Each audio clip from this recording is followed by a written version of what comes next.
जय श्री राम दोस्तों, स्वागत है हमारे शास्त्रा फ्यूचर यूट्यूब चैनल पे। दोस्तों, अगर आप अपने जीवन में कुछ नया सीखना चाहते हैं तो हमारे इस चैनल को सब्सक्राइब कर लें। चलिए दोस्तों, शुरू करते हैं। एक बार माता लक्ष्मी क्षीर सागर में भगवान विष्णु के पैर दबा रही थी, तो पैर दबाते हुए माता लक्ष्मी ने भगवान विष्णु से कहा, हे प्रभु, आज मेरे मन में 3 प्रश्न उठ रहे हैं। यदि इन 3 प्रश्नों के उत्तर देकर आप मुझे संतुष्ट करेंगे तो मेरे मन को बहुत शांति मिलेगी। तब भगवान विष्णु कहते हैं, हे देवी, तुम्हारे जो भी प्रश्न हैं तुम निसंकोच होकर पूछो, मैं तुम्हारी शंका का निवारण अवश्य ही करूंगा।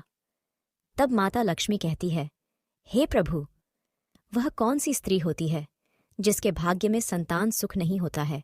दूसरा प्रश्न है कि कौन सी स्त्री समय से पहले विधवा होती है? और मेरा तीसरा प्रश्न है कि कौन सा श्रृंगार करने से स्त्री को स्वर्ग में स्थान प्राप्त होता है? तब भगवान विष्णु कहते हैं, हे देवी, तुमने उचित ही प्रश्न किए हैं। तुम्हारे ये तीनों प्रश्न अत्यंत महत्वपूर्ण हैं। इन प्रश्नों का उत्तर संसार कल्याण के लिए है। जो भी मनुष्य इन्हें ध्यान से सुनता है उसे पृथ्वी लोक पर संपूर्ण सुख प्राप्त होते हैं और मृत्यु के बाद उसे मरे लोक की प्राप्ति होती है। भगवान विष्णु देवी लक्ष्मी से कहते हैं, हे देवी, आज मैं तुम्हें एक अत्यंत पवित्र कथा सुनाता हूँ। इस कथा के माध्यम से तुम्हारे सभी प्रश्नों का उत्तर तुम्हें प्राप्त होगा। लेकिन तुम्हें इस कथा को ध्यान से पूरा सुनना होगा। इस कथा को कभी आधा अधूरा नहीं सुनना चाहिए।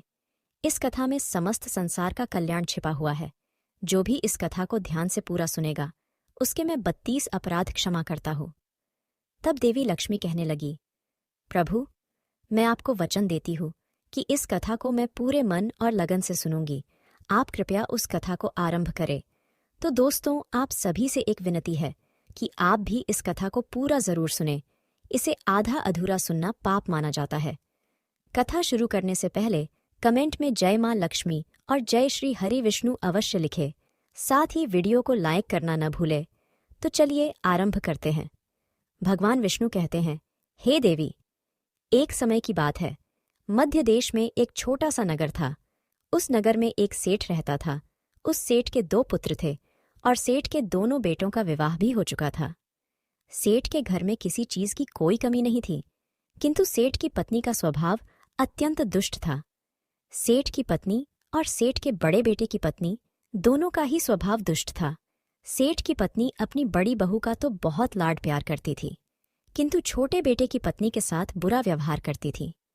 घर की सबसे छोटी बहू अर्थात छोटे बेटे की पत्नी बहुत अच्छे स्वभाव की, ईश्वर पर श्रद्धा रखने वाली पतिव्रता नारी थी।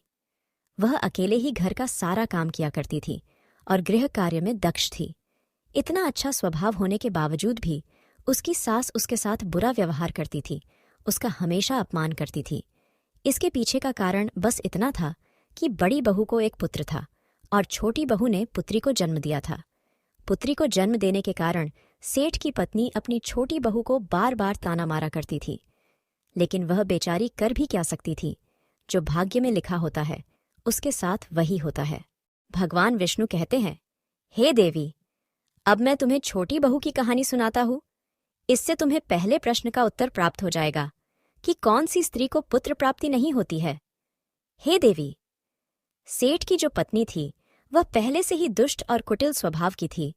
उससे उसकी सास भी परेशान थी। सेठ की पत्नी अपनी छोटी बहू को सबसे ज्यादा दुख देती थी।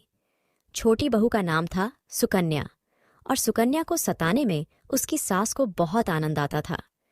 सुकन्या बेचारी रोज सुबह ब्रह्म मुहूर्त में जागकर अपने घर के काम करती थी और दिन भर काम करने के बाद उसे रात्रि को ही सोने को मिलता था। इतना होकर भी सेठ की पत्नी अपनी छोटी बहू से द्वेष करती थी। जब छोटी बहू झाड़ू लगाती तो उसकी सास आकर उसे ताना मारती थी कि तेरे हाथ में जान नहीं है क्या? तू जल्दी जल्दी झाड़ू लगा। मैं मंदिर जा रही हूँ। मेरे लौट कर आने से पहले तू भोजन बनाकर तैयार रखना और आते ही मैं उस भोजन को ग्रहण करूंगी। और सुन, अन्न का एक दाना भी बर्बाद ना हो पाए। बेचारी सुकन्या चुपचाप अपनी सास का अत्याचार सहन करती थी और उसकी सास की हर आज्ञा का बड़ी ही विनम्रता से पालन करती थी। फिर छोटी बहू खाना बनाते हुए सोचने लगी कि मैं घर का इतना काम करती हूँ, लेकिन फिर भी मैं चैन की सांस नहीं ले पाती हूँ। मेरी सासू माँ किसी न किसी बात को लेकर मुझे ही ताना मारती रहती है। पता नहीं कब उनकी ताना देने की आदत जाएगी। सुकन्या इतना सोच ही रही थी कि तभी घर के दरवाजे पर खटखटाने की आवाज सुनाई दी। छोटी बहू ने सोचा, अभी तो भोजन तैयार भी नहीं हुआ है। लगता है मेरी सासू माँ आज जल्दी लौट आ गई। अब वह फिर से ताना मारेगी। तब सुकन्या ने दरवाजा खोला तो उसने देखा कि द्वार पर एक सन्यासी खड़ा हुआ है। वह सन्यासी सुकन्या से कहने लगा, बेटा सदा सुहागिन रहो, तुम इस सन्यासी के लिए कुछ भोजन का दान करो। हे पुत्री, मुझे बड़ी भूख लगी है।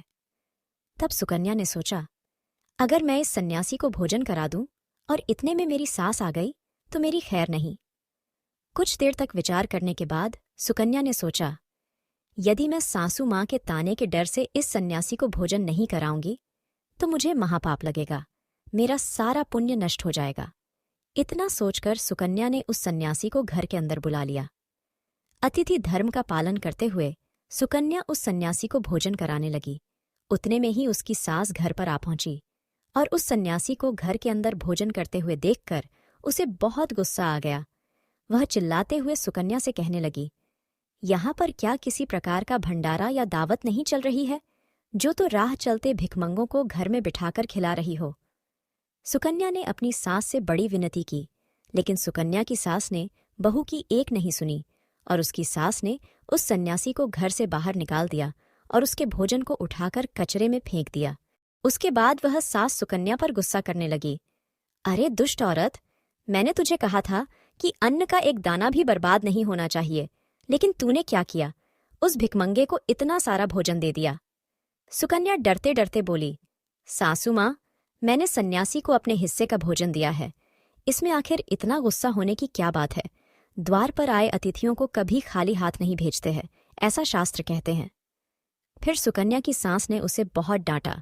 दोनों के बीच कई देर तक बहस हुई और सुकन्या की दुष्ट सास ने गुस्से में आकर सुकन्या को धक्के मारकर घर से बाहर निकाल दिया और घर का दरवाजा बंद कर दिया। सुकन्या देर तक घर के मुख्य द्वार के सामने खड़ी रही और बाहर से अपनी सास को आवाज देने लगी। सुकन्या की सास ने एक नहीं सुनी और उसे घर के अंदर आने नहीं दिया। फिर सुकन्या दुखी और उदास होकर अपने मायके के लिए निकल गई। मायके जाने के रास्ते में बहुत बड़ा जंगल पड़ता था। सुकन्या भूखी प्यासी रहकर उस जंगल के रास्ते पर से चलने लगी। तभी उसी समय अचानक जोर जोर से बादल गरजने लगे और मूसलाधार बरसात होने लगी। बारिश से बचने के लिए सुकन्या एक वृक्ष के नीचे जाकर खड़ी हो गई। वहां पर सुकन्या ने देखा कि पेड़ के नीचे में कोटर बना हुआ है। फिर वह बिना देरी किए जल्दी से उस कोटर में घुस गई। कोटर में जाने के बाद सुकन्या ने देखा कि अंदर कोई साधु महात्मा बैठे हैं। वह सन्यासी कोई और नहीं बल्कि भगवान विष्णु ही साधु का रूप धारण करके बैठे हुए थे। जब उस साधु ने उस सुकन्या को देखा तो बोले, हे पुत्री, तुम इस घने जंगल में अकेली क्या कर रही हो? रोना बंद करो, मैं तुम्हारे बारे में सब कुछ जानता हूँ। तुम्हारे ससुराल वाले अत्यंत दुष्ट स्वभाव के हैं और वे तुम्हें बहुत दुख देते हैं। इसका कारण केवल बस इतना है कि तुम्हें पुत्र की प्राप्ति नहीं हुई है। पुत्री को जन्म देने के कारण तुम्हें तुम्हारी सास के ताने सुनने पड़ते हैं। हे पुत्री, तुम चिंता मत करो, मैं तुम्हें एक पर्ची देता हूँ। इस पर जो भी उपाय लिखा हुआ है, तुम उस उपाय को पूरे मन के साथ करो, फिर तुम्हें एक गुणवान पुत्र की प्राप्ति होगी। फिर सुकन्या ने वह पर्ची ली और वह साधु वहां से अचानक से गायब हो गए। यह चमत्कार देखकर सुकन्या बहुत प्रसन्न हुई और जब बारिश रुकी तो सुकन्या का पति उसे ढूंढते हुए उस स्थान पर पहुंच गया। सुकन्या ने अपने पति को सारी हकीकत बता दी और फिर दोनों ने ही घर वापस न जाकर उसी जंगल में रहने का निर्णय लिया। वहीं पर रहते हुए एक दिन सुकन्या के मन में पुत्र प्राप्ति का ख्याल आया और वह मन ही मन सोचने लगी कि यदि मेरा भी कोई पुत्र होता तो आज ससुराल में मुझे बहुत ज्यादा इज्जत मिलती। तभी सुकन्या को उस साधु के द्वारा दी गई पर्ची की याद आ गई और फिर जब उसने वह पर्ची खोलकर पढ़ा तो उसने देखा कि जो स्त्री पुत्र प्राप्ति की कामना रखती है उसे रात्रि में अपने पति की बाईं तरफ सोना चाहिए। ऐसा करने से कुछ समय बाद में बाईं करवट लेटने से नाक का दाहिना स्वर और दाहिनी करवट लेने से नाक का बायां स्वर चालू हो जाता है। फिर जब पुत्र की इच्छा हो तो उस स्थिति में मिलन से पहले यह निश्चित कर लेना चाहिए कि पुरुष का दायां स्वर चलने लगे और स्त्री का बायां स्वर चलने लगे और उसी समय पर गर्भधान किया जाना चाहिए। ऐसा करने से निश्चित ही पुत्र की प्राप्ति होती है। इसके विपरीत नाक के स्वर चलने से पुत्री की प्राप्ति होती है। उस पर्ची में आगे लिखा हुआ था कि मासिक धर्म शुरू होने के बाद पहले 4 दिनों में पुरुष के साथ मिलन करने से पुरुष को रगड़ता प्राप्त हो जाता है और 5वीं रात्रि में मिलन करने से पुत्री की प्राप्ति होती है तथा 6ठी रात्रि में मिलन करने से पुत्र रत्न की प्राप्ति होती है। 7वीं रात्रि में मिलन करने से वंध्या पुत्री होती है। 8वीं रात्रि में मिलन करने से बलशाली पुत्र की प्राप्ति होती है। 9वीं रात्रि में मिलन करने से सुंदर कन्या की प्राप्ति होती है तथा 10वीं रात्रि में मिलन करने से विद्वान और अति श्रेष्ठ पुत्र की प्राप्ति होती है। 11वीं रात्रि में मिलन करने से सुंदर आचरण वाली कन्या प्राप्त होती है। 12वीं रात्रि में मिलन करने से गुणवान पुत्र होता है। 13वीं रात्रि में मिलन करने से लक्ष्मी स्वरूपा पुत्री होती है। 14वीं रात्रि में मिलन करने से गुणवान, बुद्धिमान तथा बलवान पुत्र होता है। फिर सुकन्या ने मासिक धर्म के बाद 14वीं रात्रि में अपने पति के साथ मिलन किया और उसके बाद गर्भ धारण किया। फिर दूसरे दिन सुकन्या का पति जंगल में लकड़ी काटने के लिए चला गया और सुकन्या घर पर पड़ी रही। फिर अचानक से तेज तूफान आया और सुकन्या की झोपड़ी उड़ गई। फिर सुकन्या दौड़ती हुई उसी पेड़ के कोटर में जाकर रुक गई जहां पर उसे वह साधु मिला था। सुकन्या वहां अपने पति की राह देख रही थी कि अचानक वहां पर 2 राक्षसी आ गई। वह राक्षसी अत्यंत मायावी थी। फिर उन्होंने उस कोटर के साथ पेड़ को उड़ाकर एक ऐसे स्थान पर चली गई जहां पर बहुत सारा सोना था। जब सुकन्या ने यह दृश्य देखा तो वह चौंक गई। सुकन्या पेड़ के कोटर में ही छिपी रही। जब वह राक्षसी भोजन की तलाश में गई तो सुकन्या ने उस स्थान पर से बहुत सारा सोना उठा लिया और उसे कोटर में भर लिया। जब वह राक्षसी लौट आई तो फिर से पेड़ पर बैठकर वे उस पेड़ को उड़ाकर उसी जंगल में आ गई। राक्षसियों के जाने के बाद सुकन्या वह सारा सोना लेकर अपने पति के पास चली गई और उसे वह सारा सोना दे दिया। फिर पति और सुकन्या दोनों अपने ससुराल को लौट गए। वहां जाकर उसने अपनी सास को वह सोना दे दिया और सारी हकीकत बता दी, जिसे सुनकर उसकी सास को बहुत गुस्सा आया और बोलने लगी, अरे मूर्ख औरत, तू बस इतना ही सोना लेकर आ गई। इतने सोने से क्या होगा? मैं होती तो बहुत सारा सोना लेकर आ जाती। फिर उसकी सास भी उस जंगल के कोटर में जाकर छिप गई और राक्षसियों की राह देखने लगी। तभी वह 2 राक्षसी वहां पर आई और फिर उन्होंने उस कोटर को उड़ाकर एक बर्फीले पहाड़ पर ले गई। ये देख सास बहुत क्रोधित हो गई और बोलने लगी, ये कहाँ लेकर आई है? यहाँ तो बस बर्फ और मिट्टी है। तभी उन राक्षसियों ने उसकी आवाज सुनी और देखा तो एक बूढ़ी औरत पेड़ के कोटर में छिपकर बैठी है। फिर उन्होंने उस सास को बाहर निकाला और उस बर्फीले पहाड़ पर फेंक दिया। जमीन पर गिरते ही उसकी मौत हो गई। इधर सुकन्या बड़े आनंद के साथ रह रही थी, लेकिन सुकन्या की सास कभी नहीं लौटी। तो सुकन्या ने जाकर उस कोटर में देखा तो वहां पर उसकी सास नहीं थी। उसे समझ में आ गया कि लालच के कारण उसके सास की मृत्यु हो गई। भगवान विष्णु कहते हैं, हे लक्ष्मी, जिस स्त्री को पुत्र प्राप्ति की कामना है उसे मैंने सुकन्या को दी हुई पर्ची में बताए गए उपाय जरूर करने चाहिए। तुम्हारा दूसरा प्रश्न यह था कि किस कारण से स्त्री जल्दी विधवा होती है।